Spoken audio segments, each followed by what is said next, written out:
சொல்றீங்க. நான் அறிமுகப்பட்டது இவரை உள்ளுக்கு இருக்க ஒரு பெண்ணோட குரல் கிடைச்சு. இவங்க யாரு? இவங்க அறிமுகப்படுத்தல குருன்னு வந்து பாக்குறேன். பார்த்தா ஐயா தான் பாடிக்கிட்டு இருக்காரு. எப்படி ஐயா? எப்படி?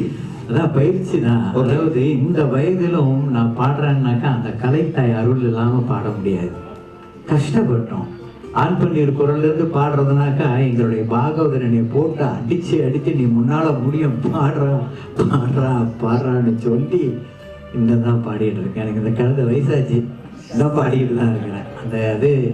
அதாவது கலைக்கு அழிவு கிடையாது. அது உண்மையா அதை உணர்ந்து செஞ்சோம்னா பாடலாம். ஒரு பாட்டு இப்ப ஜானகி அம்மா பாடியிருக்காங்க. அதை பார்த்தீங்கன்னா டக்குன்னு வேலை செய்ய மாட்டேங்குது. ஒரு சனம் எப்படின்னா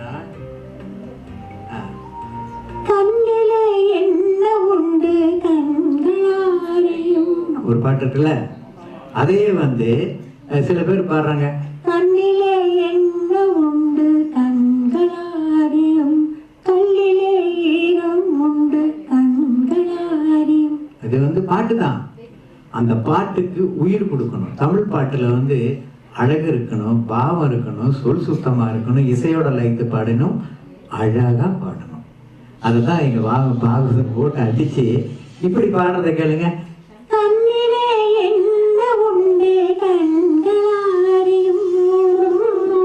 அது இசை நானே அப்படி போட்டு பாடிக்கிறது.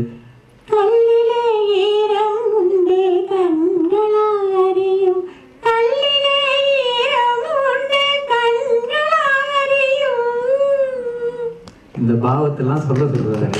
அந்த மாதிரி பாடுறதுனால இன்னும் பாடிட்டு இருக்கோம். அதுக்குன்னு பெருமைக்கு சொல்லலை, கஷ்டப்பட்டு பாடினோம். அது இன்னும் பாடிட்டு இருக்கேன்னாக்கா நான் தான் முதல்ல சொன்ன கலைத்தாயருடைய அருள் இல்லாட்டி என்னால் பாட முடியாது. மூச்சு பயிற்சி 74 வயசாச்சு, 70 வயசாச்சு, இன்னும் பாடுறேன்ல. உங்களுடைய கைத்தட்டுனால தான் நான் உயர்ந்த ஒரு காலகட்டத்தில் இன்னும் பாடிக்கொண்டிருக்கின்றேன் அந்த கலைத்தாய் அருளால. நன்றி, வணக்கம். ரொம்ப நன்றி ஐயா. இன்னும் சிறப்பா நிறைய பாடணும். நிறைய பேருக்கு ஒரு முன்னாதாரமா இருக்கீங்க. வாழ்த்துக்கள் வாழ்த்துக்கள் வாழ்த்துக்கள். தேங்க்யூ ஐயா. அப்போ உள்ள குருலாம் பாத்தீங்கன்னா பிச்சை எடுப்பாங்க, ரைட்டா? இப்போ உள்ள டீச்சர் ஒரு அடி வச்சு அடுத்த கோட்டிக்கு சிக்கிறாங்க. இல்லை, இது நடந்துருக்குது நான் சொன்னேன்.